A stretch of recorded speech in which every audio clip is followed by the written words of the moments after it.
Dieu veut que tu brilles. Il a dit, vous êtes la lumière du monde, vous êtes le sel de la terre, vous êtes la lumière du monde, que votre lumière brille, c'est sa volonté. Mais il faut comprendre pourquoi il veut ça. Tu sais pourquoi tu veux que je te dise pourquoi? Parce que Dieu sait, c'est un principe, que le monde n'est intéressé et attiré que par ce qui brille. Si on éteint la lumière ici, si on éteint blackout, on éteint tout, dans un monde de ténèbres, si on éteint tout le monde, et qu'on allume juste un téléphone, même si c'est une petite lumière, tout le monde va regarder là où la lumière a été allumée. Pourquoi? Dans un monde de ténèbres, dans un monde obscur, dans l'obscurité totale, le monde entier, tous les êtres humains ne sont attirés que par ce qui brille. Ce qui brille attire naturellement l'attention de ceux qui sont dans les ténèbres.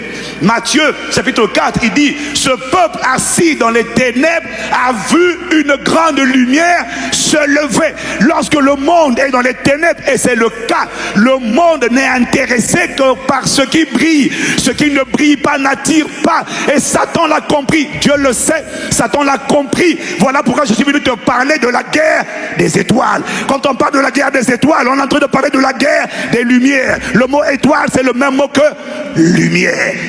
Il y a une guerre sur la terre. Guerre des étoiles. Satan a compris. Le monde n'est attiré que par ce qui brille. Éteins la lumière, tu vas voir que dès qu'on allume même une bougie, les gens regardent à la bougie. Le monde n'est attiré que par ce qui brille. Dieu ne fait pas ça pour toi. Dieu fait ça pour lui. Parce qu'il sait que briller est une puissante manière d'attirer l'attention. Les gens qui brillent, briller, c'est pas obtenir une position. La position te permet de briller. La position ne te fait pas briller.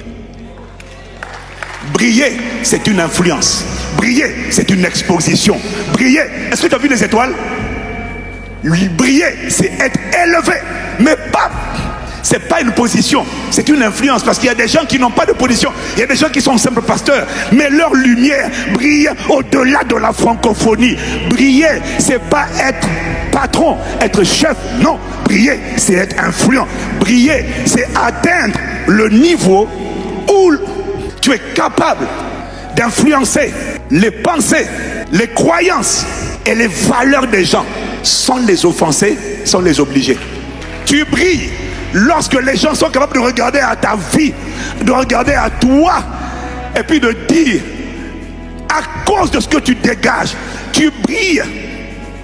Lorsqu'en te regardant, les gens disent, je veux être comme lui, je veux faire comme lui.